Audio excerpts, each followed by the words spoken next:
Hello and welcome to Why Isn't My Affiliate Marketing Website Getting More Traffic?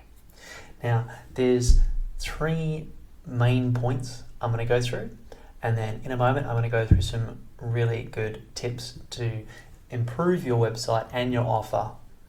Alright, so there's number one is people don't really understand what you're trying to sell, and they don't understand what you're trying to say in that particular niche you're going through. So you either need to sub-niche down and go more specific, or you need to explain your offer better so they can understand. The other problem you might be coming up against is that there might be too much competition in your chosen niche. So you might also need to be more specific and sub-niche down for that one as well, so that there's less competition and you can charge a more premium rate for your services or your offer. And the other thing is that people might not be staying on your site long enough to actually get to your offer. So I'm going to give you some tips now to help you achieve those goals. So there's a couple of different tools you can use to help you find high demand keywords and figure out a niche that the market wants so that you can sell your products to them. So there's Keywords Everywhere, which is $10 for 100,000 searches, which will last you quite a long time. You've also got AnswerThePublic, which has got a limit of about 2 searches a day, I believe. And then you've got to pay, so you can still do one or two a day to get an idea. And it's pretty good because it gives you a full spectrum of all the different search for terms around your keyword. And then the other one is Keyword Surfer, which I haven't put in there as well, but it's as a free option that you can go through Google Chrome as an alternative to Keywords Everywhere.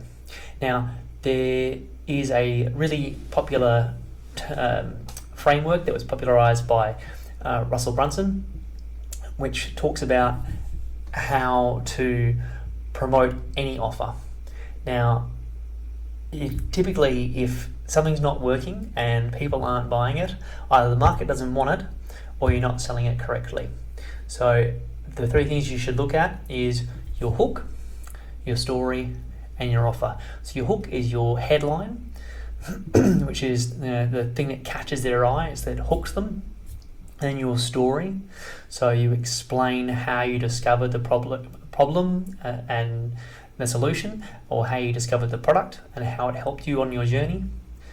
And then you also have your offer, so you make a really attractive offer. So typically a good offer is a product, and then you have some additional bonuses or components that go with it, like a order bump or an upsell or a downsell, which additionally help to solve the problem that the main part of the offer solves. So you can increase the value. So having a good story and also having a good offer and good additional offers, additional upsells to go with the offer increases the value of the product.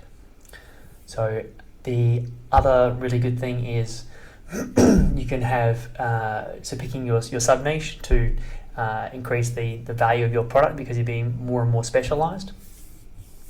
And then also having more engaging content. So you can have a lot more sort of visual stuff on your site as well, or you can go with video, something like we're doing right now. And the other big factor is to offer more value. So giving as much as you can to your clients and digging your well before you're thirsty, building up those relationships. Another term from Russell Brunson is to build up your dream 100. So finding those people who are already in your market and then building up a relationship with them before you ask them for something. And that way you can build up them and get them to refer you to other people, and then you can build up that community rather than just throwing your affiliate link at someone before they even know who you are and have built that trust with them. And if you like this content, like it, subscribe for more, and hit that bell to be notified. And in the comments below, drop down for your story. So what you went through, when you were trying to figure all this out, and any of the hurdles that you went through and how you overcame those. We'd love to hear your story. And I'll see you on the next one.